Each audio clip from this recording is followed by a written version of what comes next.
രുചിക്കൂട്ടിലേക്ക് എല്ലാവർക്കും സ്വാഗതം. ഞാൻ ഇന്നൊരു വീഡിയോ ഇടാനുള്ള പ്ലാനിലാണ്. നമ്മുടെ ഒരു മാമ്പഴ പുളിശ്ശേരി. ഇതേ നമ്മുടെ ചെറിയ ഉണ്ണിമാങ്ങ, നാട്ടുമാങ്ങ കുറച്ച് കിട്ടിയിട്ടുണ്ട്. എൻ്റെ കൂടെ 2 വലിയ മാങ്ങാപ്പഴവും കൂടെ കിട്ടിയിട്ടുണ്ട്. അതിട്ട് ഒരു മാമ്പഴ പുളിശ്ശേരി വെക്കാനുള്ള പ്ലാനിലാണ്. അതിന് വേണ്ട ഇൻഗ്രീഡിയൻസ് നമ്മുടെ തേങ്ങ തിരുമിയതൊരു അരമുറി ശകലം കൂടെ ഉണ്ട്. ഒരു തേങ്ങ തിരുമിയത്, ഒരു 5-6 പച്ചമുളക് കീറിയത്. നമുക്ക് അതിനുള്ള പൊടി ഐറ്റം ശകലം സാദാ മുളക് പൊടി, മഞ്ഞൾപ്പൊടി, ഉലുവ, കടുക്, വറ്റൽമുളക്, കറിവേപ്പില, ജീരകം, മുഴുവൻ ജീരകം ഇല്ല, ഞാൻ ഉണ്ടായിരുന്നു പൊടിച്ച് വെച്ചായിരുന്നു, ശകലം ജീരകപ്പൊടി. പിന്നെ നമുക്ക് ലാസ്റ്റ് കടുക് വറക്കാൻ വേണ്ടിയുള്ള ഉള്ളി വട്ടത്തിലരിഞ്ഞതും, വറ്റൽമുളകും, കടുക്, ഉലുവ, കറിവേപ്പില, ആവശ്യത്തിന് ഉപ്പ്, നമുക്ക് തൈര്. മാമ്പഴ പുളിശ്ശേരി എന്ന് പറയാൻ, പുളിശ്ശേരി എന്ന് വെക്കുമ്പോൾ തൈരില്ലാതെ വെക്കാനൊക്കത്തില്ലല്ലോ. ആവശ്യത്തിന് വെള്ളം, കടുക് വറക്കാൻ ശകലം നെയ്യ്, വെളിച്ചെണ്ണ. നമുക്കിനി നിന്ന് ഈ ഉണ്ണിമാങ്ങയുടെ തൊലി കളഞ്ഞൊന്ന് റെഡിയാക്കിയെടുക്കണം. ഇത് ഇന്നലെ ഒരു കൂട്ടുകാരൻ വന്നപ്പം കിട്ടിയപ്പം മാങ്ങ കുറച്ച് കിട്ടിയപ്പോൾ അതിൽ നിന്ന് 5-6 ഞങ്ങൾക്ക് തന്നതാണ്. അത് ഇന്ന് വെക്കാമെന്ന് ഓർത്തു. നല്ല മണമുള്ള മാങ്ങാപ്പഴമാണ്, നല്ല ടേസ്റ്റും നല്ല മണവും. ഇതൊന്ന് തൊലി കളഞ്ഞ് റെഡിയാക്കിയെടുക്കും. പൊളിച്ചങ്ങിടുകയാണ്. ഇത് ഈ ഉണ്ണിമാങ്ങ കാണുമ്പം നമ്മൾ പണ്ടൊക്കെ മാവിൻ്റെ ചുവട്ടിൽ കൂടെ മാങ്ങാപ്പഴമൊക്കെ പെറുക്കി നടന്ന കാലമൊക്കെ ഓർമ്മ വരുന്നില്ലേ നിങ്ങൾക്ക്? ഞങ്ങളൊക്കെ ഇഷ്ടം പോലെ മാങ്ങാപ്പഴം പെറുക്കി നടക്കുമായിരുന്നു.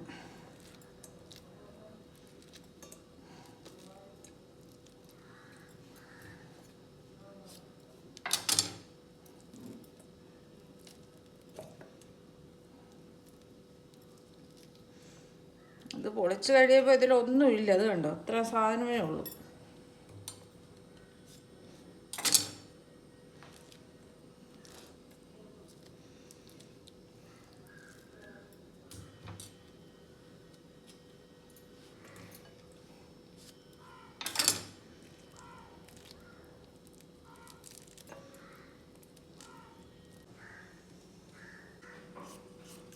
നമ്മുടെ 2 വലിയ മാങ്ങ കൂടെ ഒന്ന് തൊലി കളഞ്ഞ് എടുക്കുകയാണ്.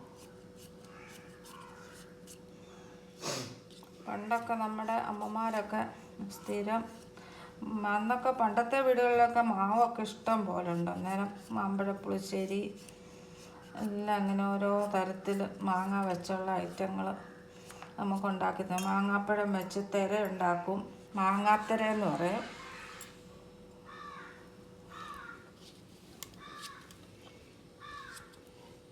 അത് കേടുണ്ട്, കേട് ഞാൻ മാറ്റിയിട്ട് വേണം, അതുകൊണ്ടാണ് ഈ പൂളി എടുക്കുന്നത്.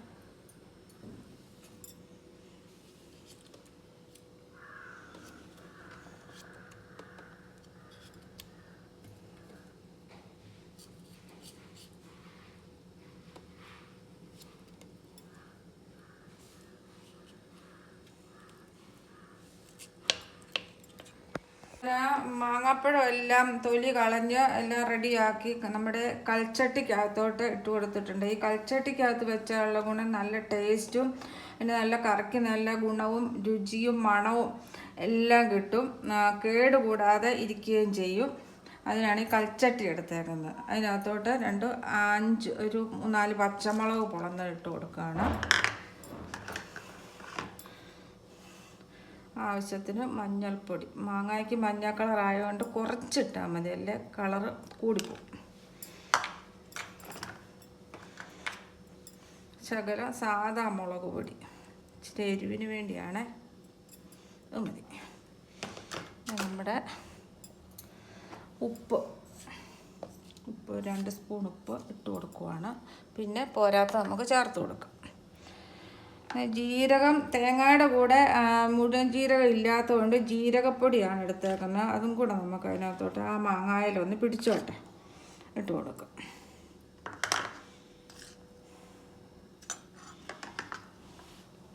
നമുക്ക് ആവശ്യത്തിന് വെള്ളം കുഴിച്ച് കൊടുക്കാം അതിനകത്തോട്ട്. ഒന്ന് വേകണം നല്ലപോലെ. അതിനാണ് വെള്ളം ചേർത്ത് കൊടുക്കുന്നത്. നമുക്കൊന്ന് ജസ്റ്റ് ഒന്ന് കത്തിച്ച് കൊടുക്കാം.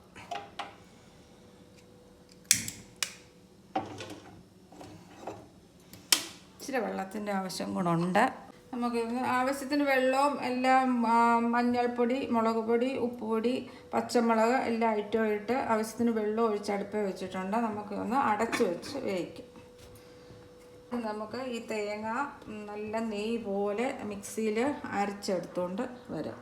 മിക്സിക്കകത്തോട്ട് അത് വേകുമ്പോഴത്തേക്ക് മിക്സിയിലോട്ട് ഒന്ന് അരച്ചെടുക്കും. ഒന്ന് നെയ്യ് പോലെ തേങ്ങ നമുക്കൊന്ന് അരച്ചെടുക്കാം.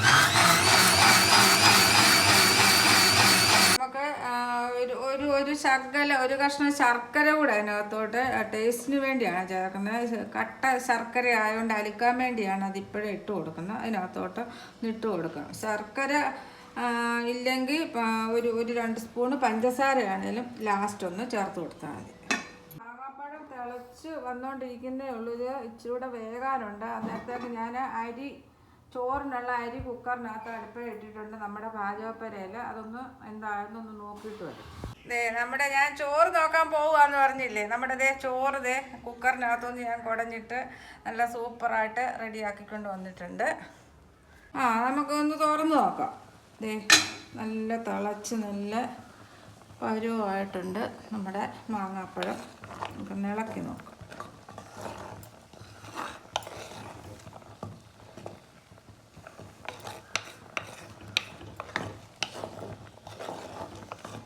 ജസ്റ്റ് ഒന്നുകൂടെ നമുക്ക് അടച്ച് വെക്കാവേ. ഇച്ചിരി കൂടെ വേകാനുണ്ട്. തുറന്ന് നോക്കാം. നമ്മുടെ മാങ്ങാപ്പഴം നല്ല വെന്ത് നല്ല സൂപ്പറായിട്ട് വെന്ത് റെഡി ആയിട്ടുണ്ട്. ആ ജീരകപ്പൊടിയുടെ മണമെല്ലാം നല്ല മൂക്കിലോട്ട് അടിച്ച് വരുന്നുണ്ട്. നമ്മുടെ തേങ്ങ നെയ്യ് പോലെ അരച്ച് ഞാൻ റെഡിയാക്കി വെച്ചിട്ടുണ്ട്. അതുകൂടെ ഇതിനകത്തോട്ട് ചേർത്ത് കൊടുക്കണം.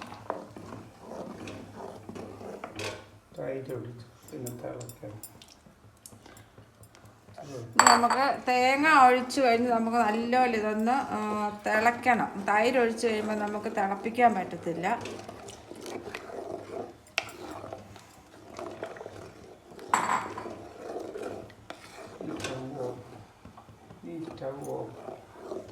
നമ്മൾ അരപ്പെല്ലാം നല്ലപോലെ കുറുകി വന്നിട്ടുണ്ട്. സ്റ്റൗ ഞാൻ ഓഫാക്കാൻ പോവാണ്.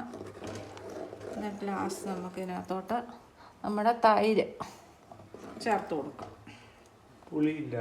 പുളിയില്ലാത്ത തൈര് വേണം എടുക്കാൻ. ഞാൻ ഇന്നലെ ഉറച്ച് വെച്ച തൈരാണ്, അതുകൊണ്ട് വലിയ പുളി ഇല്ല.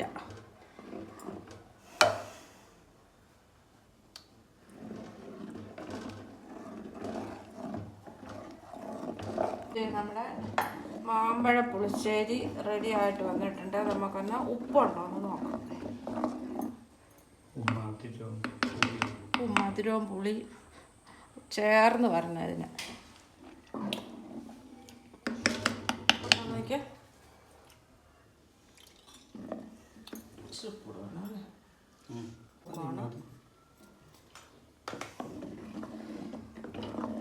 നമുക്കിന്ന് അടുപ്പത്തോട്ടൊന്ന് വാങ്ങി വെക്കാം. വാങ്ങി വെച്ച് ജസ്റ്റ് ഇതിന് ഒന്ന് കടുക് വറക്കേണ്ടതായിട്ടുണ്ട്. നമ്മൾ അടുപ്പത്തോട്ട് ഇതൊന്ന് കൽച്ചട്ടി വാങ്ങി വെക്കുവാണ്. കടുക് വറക്കാനായിട്ട് നമ്മുടെ ഫ്രൈ പാൻ അടുപ്പ് വെക്കുവാണ്. അതിനകത്തോട്ട് നെയ്യ് ഉപയോഗിക്കാത്തവർക്ക് വെളിച്ചെണ്ണയിലാണേലും കടുക് വറുത്തെടുക്കാം. ചിലർക്ക് എല്ലാവർക്കും ഒന്നും ഇഷ്ടപ്പെടത്തില്ല. പ്രായമുള്ളവർക്കൊന്നും നെയ്യുടെ മണവും രുചിയൊന്നും ഇഷ്ടപ്പെടത്തില്ല. നമ്മുടെ നെയ്യൊന്ന് നല്ലപോലെ ഒന്ന് തിളച്ചോട്ടെ. എന്നാലേ കടുക് ഇട്ടാൽ പൊട്ടും. കടുക് ഇട്ട ഉടനെ പൊട്ടത്തുള്ളൂ. തിളച്ച് വന്നിട്ടുണ്ട്. കടുക് ഇട്ട് കൊടുക്കാൻ പോകണം. ശകലം തീ ഒന്ന് സിമ്മിലാക്കാവേ. ശകലം ഉലുവ കൂടെ ചേർത്ത് കൊടുക്കണം. മോരിനും മാമ്പഴപ്പുളിശ്ശേരിക്കും ചക്കക്കുരുമാങ്ങ അങ്ങനെയുള്ള കറിക്കെല്ലാം ഉലുവ മസ്റ്റാണ്. കടുക് വറക്കുന്നത്. പുളിങ്കറി അങ്ങനത്തെ ഉള്ള കറികൾക്കൊക്കെ വറ്റൽമുളക്, കറിവേപ്പില, നമ്മുടെ ചെറിയ ഉള്ളി വട്ടത്തിലരിഞ്ഞത്,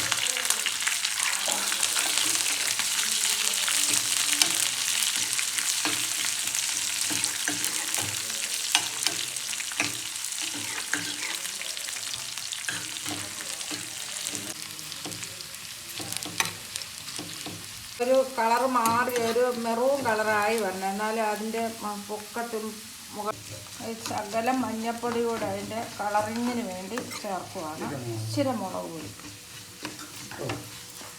തീ ഓഫാക്കാൻ പോവാണ്. അതിൻ്റെ മുകളിലോട്ടൊന്ന് ഒഴിച്ചു കൊടുക്കണം. അങ്ങനെയാണ്.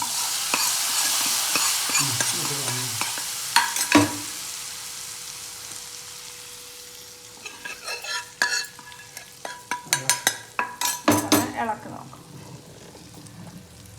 നമ്മുടെ മാമ്പഴ പുളിശ്ശേരി റെഡി ആയിട്ടുണ്ട്. നല്ല അതിൻ്റെ കളറ് ആ മുളക് പൊടി മഞ്ഞൾപ്പൊടിയൊക്കെ ഇട്ട് കടുക് വറുക്കുമ്പോൾ അതിൻ്റെ കളറിങ്ങുണ്ട്.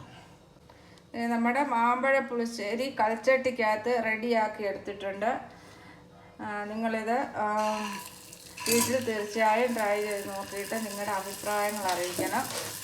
ലൈക്ക് ചെയ്യണം, കമൻറ്റ് ചെയ്യണം, സബ്സ്ക്രൈബ് ചെയ്യണം. അടുത്ത ഒരു വീഡിയോ ഞങ്ങൾ ഉടൻ വരുന്നതായിരിക്കും. Okay, by.